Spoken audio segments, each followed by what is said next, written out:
Я рада вітаць усіх, хто ўжо прызвычаюся сустракаць ранак з нашай камандай. Сёння адсюль з Верхнядзвінску выпраўляемся глыбей у раён, каб пазнаёміцца з тутэйшай традыцыйнай культурай. Так што не марнуем часу, рушым разам наперад у мінулае.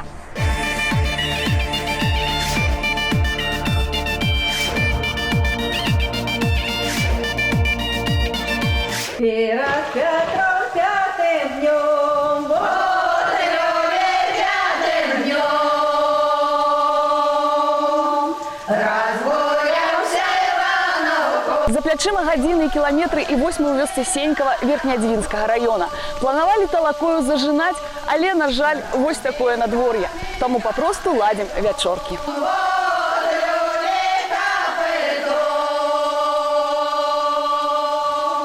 А у каменя ядра нет, вот Лёле ядра нет.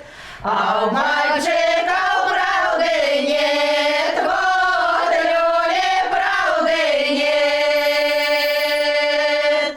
Перед Петром пятым днем, вот Лёле пятым днем. Разгулялся Иванов конь, вот Лёле Иванов конь. Разбил орых копытом, вот Лёле копытом. А у орыха ядро есть, вот Лёле ядро есть.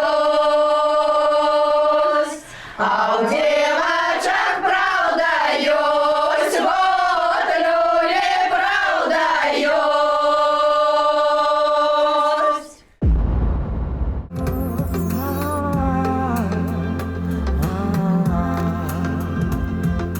Перед Петром пятым днем разгулялся Ивану конь.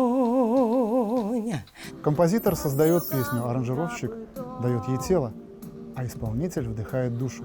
Как это происходит? Не только послушаем, но и увидим. Оля, добрый день. Рад приветствовать тебя. Ты прямо из филармонии, прямо с рабочего места, верно?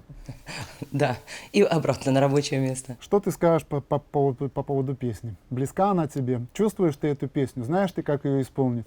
Ты знаешь, да, близка. Во-первых, она неординарна, как мне показалось своими словами, не, скажем так, не сбита. Вот. И, конечно, не обошлось без каких-то новшеств моих, потому что изначально песня и так мне, как бы, при моем низком тембре голоса была низковатой. Хотелось ее немножко как-то разнообразить, разукрасить, и я внесла какие-то свои вокальные там изменения. Ну и, конечно, твой опытный, профессиональный глаз, скажем так, помог аранжировать, и я думаю, что песня получилась достаточно интересная и современная, и стильная. Хорошо, ну а как она получится в итоге, когда мы ее запишем, мы скоро узнаем.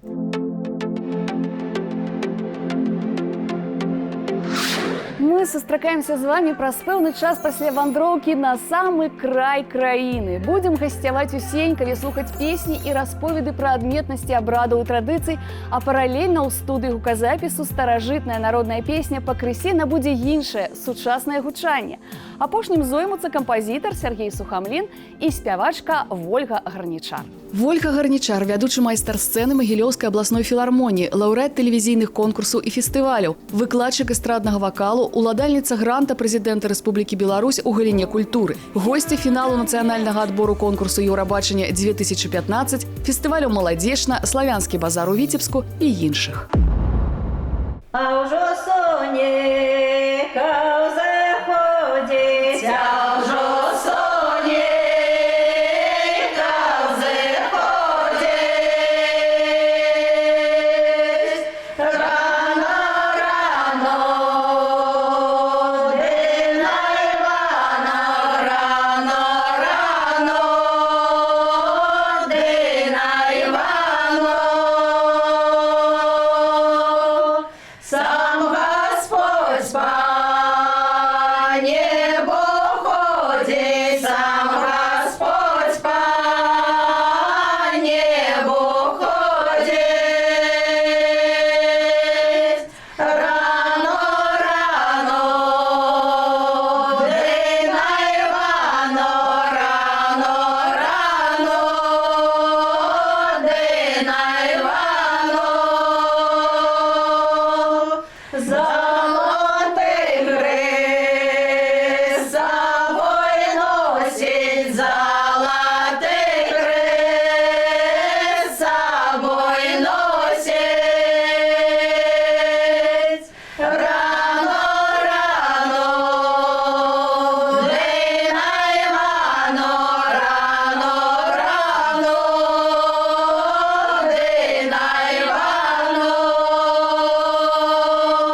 У нашай мясцовасці чым адметна купальня? Праводзяцца купальскія ліпавыя заручыны. Вёска сабралася на гары, где вогнішча распаленае. Бывалі маладыя пары, которым пільна было ўжо пажаніцца. А часу няма. Пятроўскі пост надыходзіць, вяселле ладзіць некалі, а дзяўчына бывала ўжо цяжарная пад гэты час. Тады хлопец прасіў сваю хросную маці прыйсці на купалле і ўзяць з сабой ручнічок. І сваіх сяброў запрашаў, каб яны сплялі пярсцёнкі з ліпавага лыка, пярсцёначкі. А дзяўчына прасіла сваіх сябровак, каб зладзілі 2 вянкі. Для хлопца дубовый вянок, а для яе ліпавый. Старэйшы чалавек, які прысутнічае на свяце, пытаўся, можа, ёсць такія, якая пара, которая хацела б заручыцца ў гэту ноч. Ну і яны адзывались, што ёсць. Вось, і тады хросная маці выводзіла эту пару да вогнішча, ну і жанчыны збіраліся і вакол іх спявалі ім песні заручальныя. І пасля ўжо абручэння гэтага пры ўсім народзе гэта пара давала клятву, што пасля Пятроўскага посту абавязкова клянуся перад усімі вамі людзьмі і даю вам слова, што бяру гэту дзяўчыну сабе ў жонкі. А дзяўчына клялася, што бяру гэтага хлопца сабе ў муж'я. А пасля гэтага абраду ўжо хлопец меў поўнае права весці дзяўчыну к сабе домой, і ніхто ніколі слова не сказаў. Мы по-ранейшаму ў вёсцы Сенькава Верхнядзвінскага района распавядаюць тут легенду пра белых ксяндзоў. Непадалёк у вёсцы Васькавіча некалі быў маёнтак пана Пацевіча. Людзі кажуць, дужа ласы да дзевак пан быў. Спакушаў іх, а каторыя зацяжарыць, аддаваў замуж парабкам.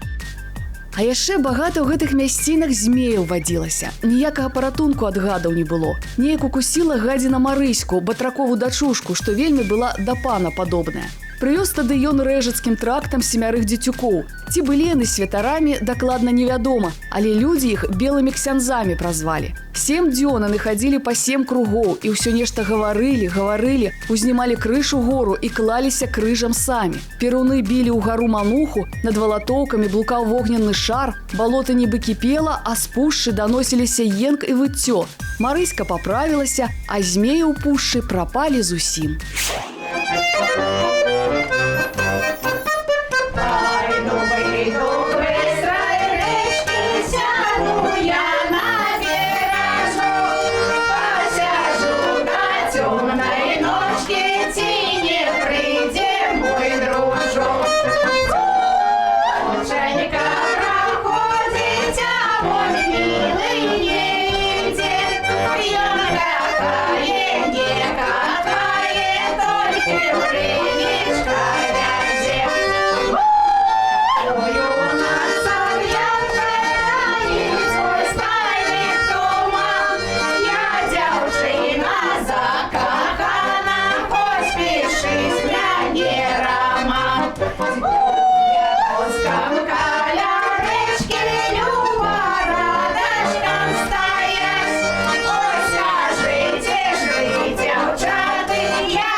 Вернемся ненадолго ў сталічную студыю. Паколькі надвор'е падчас вандроўкі ў Верхнядзінскі раён унесла свае карэктывы ў нашыя планы, я распавяду вам крыху фактаў з гісторыі калектыву «Сенькавіца».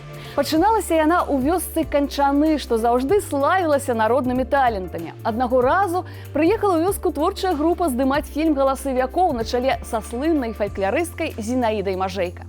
Яна была настолькі ўражаная цудоўнымі мясцовымі спевамі, што праз пэўны час прывезла калектыў у Мінск, пасля ў Маскву і Ленінград, дзе гурт выступаў на канцэртах і спяваў для студэнтаў, якія запісвалі даўнішнія песні.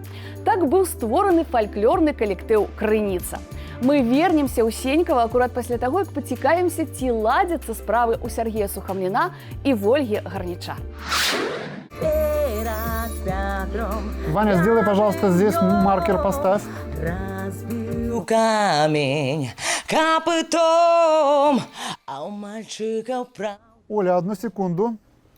Поскольку ты предупредила о том, что у тебя такой оригинальный голос, ты имеешь право менять мелодию. То есть если где-то ты чувствуешь, что тебе низковато, либо наоборот высоковато, ты можешь уходить в одну либо в другую сторону. Потому что есть места очень низкие, и не потому что я не беру эту ноту, они не прослушаются, скажем так. Поэтому мы здесь, наверное, пойдем наверх. Да, хорошо. Ты в пределах гармонии можешь менять как хочешь. Давай еще раз с припевчика, с тех строчек, которые мы обозначили припевом. За новою засвятлицею, За новою засвятлицею стоит жито из росицею, стоит жито из росицею. А кто что еды жито пожнет, а кто что еды жито пожнет. А кто ж белую росу сольет, а кто ж белую росу сольет.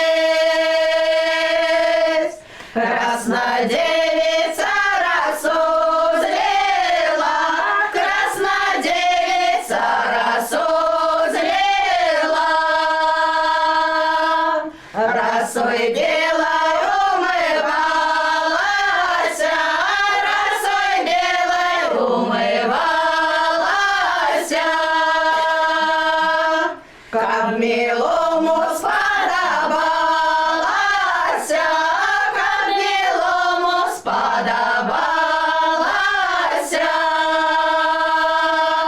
любая праца гэта праца талакой. У даўнія часы жнеі выхадзілі ў поле на зажынкі і перш-наперш, пакуль зажаць першы сноп, зразалі 3 каласочкі і закладывалі іх сабе на спіну за пояс, за каўнер юбкі. Лічылася, што гэтыя 3 каласкі у час жніва захаваюць ад ламаты ў спіне, ад стомы, ну і ад розных хвароб.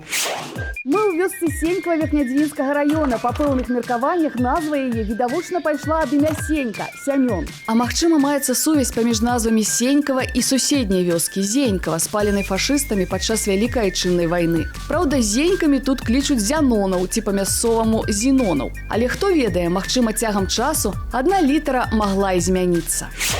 Добро моя зялёная, Добро моя зеленая,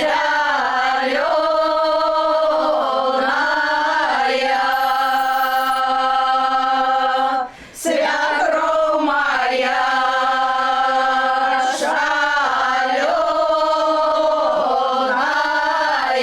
свекровь моя шаленая.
перапынак у справаздачы аб вандроўцы на Віцебшчыну. І яшчэ некалькі крокаў па творчым шляху цяперашняга калектыву «Сенькавіца». Да фальклорнага гурта «Крыніца» ехалі адусюль, пявуні бралі ўдзел у адкрыцці славянскага базара. Але жыццё няўмольнае, старэйшыя ўдзельніцы калектыву сыходзілі. Аднак песні іх заставаліся. Таму загадчыца клуба вырашыла перадаць свой каштоўны набытак у сенькаўскі клуб, дзе было больш моладзі. Неяк у вёску завітаў Іван Крук і параіў змяніць назву «Крыніца». Так і з'явілася «Сенькавіца», да якой мы вернемся, толькі на пэўны час завітаем да кампазітара Сергея Сухомлина і спявачкі Вольгі Гарнічар. Сережечка, здесь вот где бридж у нас, хотелось бы, наверное, немножко помягче сделать. Я с тобой полностью согласен, давай перепоем его.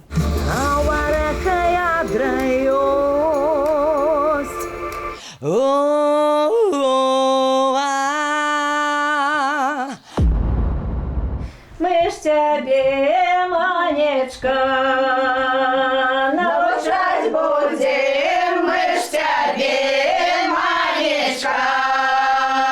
Навчать будем, уставай, Манечка. Ранюсенька, уставай, Манечка. Ранюсенька. Выметай каточку, Джесюсенька, выметай каточку, Джесюсенька. Не неси шумухну, за вороты не неси шумухну, за вороты. Ихние курочки, капливые, ихние курочки, капливые, ихние бабочки, сотливые, ихние бабочки, сотливые. Гэту песню спявалі падчас расплетання касы маладой. Калі ў хату прыходзілі спявачкі падзівіцца на прыгажосць маладухі і спявалі ёй навучальныя песні. Дакладны час заснавання Сенькава невядомы, але, відаць, вёска была непрыкметная, таму што на мапах 17 стагоддзя не пазначана. А вось у 18-м купцам ужо быў добра вядомы кантрабандны шлях з Масковіі ў Ліфляндзію і Крулявец, што вёў праз карчму Пустэльнікі і разбягаўся каля вёскі Пятроўшчына на Дагду і Друю. Пазней гэтыя шляхі пераўтварыліся ў бойкія тракты, якія добра даглядаліся. Стаялі верставыя слупы, праз ручаі былі зладжаны масткі, а ў зімовыя завеі рабіліся аператыўныя згоны на расчыстку, каб паштовыя дыліжансы маглі бесперашкодна імчаць у пункты прызначэння. Парабабкі дамоў эсце, Парабабки домой есте, потирала зара ключи, потирала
вот здесь маркер. Хорошо, Оля, да, остановимся. Сергей, а на коду я бы уходила так, как мы начинали. Хорошо, давай так и сделаем. То есть здесь импровизация, да, тоже будет? Да.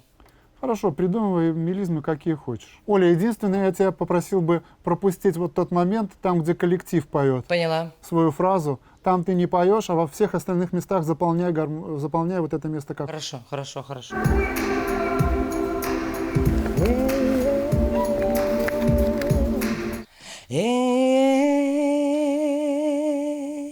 Спасибо, Оля, записали. Спасибо.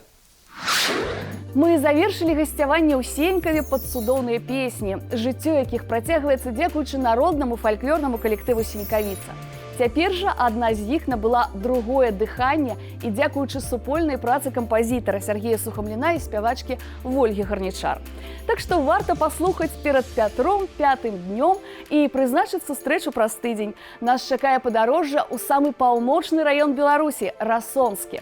Я толькі нагадаю, што ўсе цікаўныя могуць адшукаць песні і абрады ў нескарочаным выглядзе на нашым YouTube-канале вось па гэтым адрасе. Убачымся!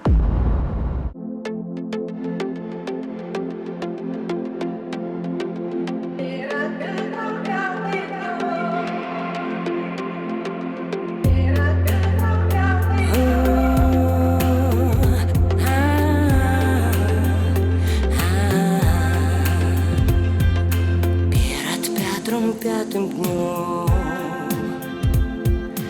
разгуляўся Іванаў конь, разбіў камень капытом, у каменя ядра нет, ой, ядра нет.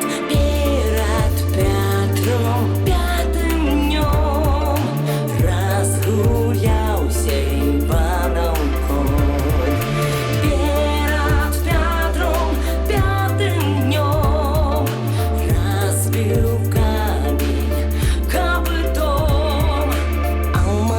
Good